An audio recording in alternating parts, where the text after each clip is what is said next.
লেবাননের সশস্ত্র গোষ্ঠী হিজবুল্লাহর প্রধান সাইয়েদ হাসান নাসরুল্লাহ ছিলেন ইসরায়েলের বিরুদ্ধে ৩২ বছরের দীর্ঘ প্রতিরোধ সংগ্রামের মূল চালিকা শক্তি। শুক্রবার রাতে লেবাননের বৈরুতে ইসরায়েলের বাংকার বিধ্বংসী ক্ষেপণাস্ত্র হামলায় তিনি নিহত হন। হাসান নাসরুল্লাহ ১৯৬০ সালের ৩১ আগস্ট লেবাননের বৈরুতে জন্মগ্রহণ করেন এবং বুর্জ হাম্মুদ এলাকায় বেড়ে ওঠেন। নাসরুল্লাহ শিক্ষা জীবনেই আমাল আন্দোলনে যোগদান করেন। তিনি তার প্রাথমিক শিক্ষা চায়ের শহরেই সম্পন্ন করেন এবং সেখানে তিনি সাময়িকভাবে আমাল আন্দোলনে যোগ দেন। পরে তিনি বেলবেকের ধর্মীয় সেমিনারিতে পড়াশোনা করেন। তিনি আমাল স্কুলে পড়িয়েছেন এবং পরবর্তীতে ১৯৮২ সালে লেবাননে ইসরায়েলি আক্রমণের বিরুদ্ধে প্রতিরোধ গড়ে তুলতে হিজবুল্লাহতে যোগ দেন। মূলত ইরানের বিপ্লবী গার্ড বাহিনীর সহায়তায় এই সশস্ত্র গোষ্ঠীটি প্রতিষ্ঠিত হয়। ১৯৯২ সালে হিজবুল্লাহর তৎকালীন নেতা আব্বাস আল মুসাবি ইসরায়েলি হামলায় নিহত হলে নাসরুল্লাহ মাত্র ৩৫ বছর বয়সে সংগঠনটির সাধারণ সম্পাদকের দায়িত্ব গ্রহণ করেন। তার নেতৃত্বে হিজবুল্লাহ ইসরায়েলের বিরুদ্ধে একাধিক সফল প্রতিরোধ অভিযান পরিচালনা করে, যার মধ্যে উল্লেখযোগ্য হল ২০০৪ সালের ইসরায়েলি সেনাবাহিনী দক্ষিণ লেবানন থেকে প্রত্যাহার। এটি ছিল হিজবুল্লাহর বড় বিজয়, যা নাসরুল্লাহকে লেবানন সহ আরব বিশ্বের মধ্যে একজন প্রতিরোধ নেতায় পরিণত করে।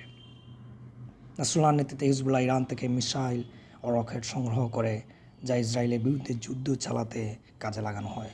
২০০৬ সালে ইসরায়েলের সঙ্গে ৩৪ দিনের যুদ্ধে হিজবুল্লাহর প্রতিরোধ ও প্রতিশোধ স্পষ্টভাবে প্রকাশ পায়, যাকে তিনি স্পষ্ট বিজয় বলে আখ্যা দেন। এই যুদ্ধের পর তিনি আরব বিশ্বের মধ্যে একজন শ্রদ্ধেয় নেতা হিসেবে আবির্ভূত হন।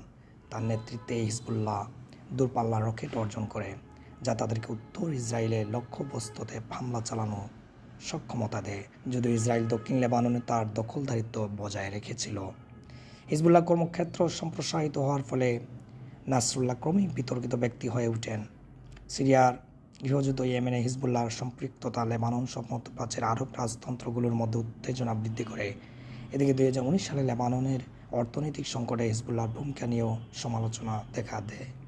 নাসরুল্লাহ তার সর্বশেষ বক্তব্যেও ইসরায়েলকে দায়ী করেন, কারণ ইসরায়েলি বাহিনী হিজবুল্লাহর সদস্যদের ব্যবহৃত হাজার হাজার পেজার ও রেডিও হ্যান্ডসেটে বিস্ফোরণ ঘটিয়েছিল। এতে ৪২ জন নিহত এবং হাজার হাজার মানুষ আহত হয়। এ ঘটনায় তিনি বক্তব্যে বলেন, ইসরায়েল সব রেড লাইন অতিক্রম করেছে। ২০২৩ সালে অক্টোবরে গাজায় ইসরায়েলের হামলা শুরু হলে নাসরুল্লাহ গাজায় প্রতিরোধ সংগঠন হামাসের প্রতি সমর্থন জানিয়ে ইসরায়েলের বিরুদ্ধে দক্ষিণ লেবানন থেকে রকেট ছোড়ার নির্দেশ দেন।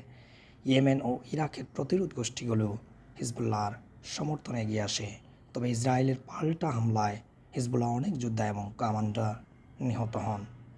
গত ২৬ সেপ্টেম্বর তেল আবিবের সরকার বৈরুতের দাঙ্গিয়া এলাকায় ভারী বিমান হামলা চালায়। কয়েক ডজন মানুষ নিহত এবং বহু সংখ্যক আহত হন।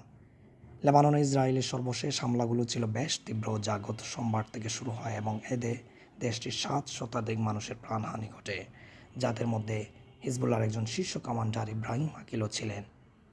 গত ২৭ সেপ্টেম্বর শুক্রবার রাতে ইসরায়েলের বোমা হামলায় নাসরুল্লাহ নিহত হন। তার শাহাদাতের ফলে লেবানন জুড়ে শোকের ছায়া নেমে আসে, কারণ তিনি ৩২ বছর ধরে তার জনগণের পাশে থেকে তাদের আশা ও শক্তি জুগিয়েছিলেন।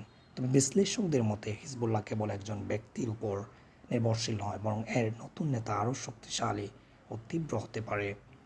সো ভিউয়ার্স, হিজবুল্লাহ নেতা নাসরুল্লাহ হত্যাকাণ্ড সম্পর্কে আপনাদের কী মতামত এবং কীভাবে আরব বিশ্ব থেকে ইসরায়েলি হামলা থেকে ফিলিস্তিন সহ মুসলমানরা হেফাজত থাকতে পারে, আপনাদের কী মতামত অবশ্যই সেটা কমেন্টে জানিয়ে দেবেন। সবাই ভালো থাকবেন। আসসালামু আলাইকুম।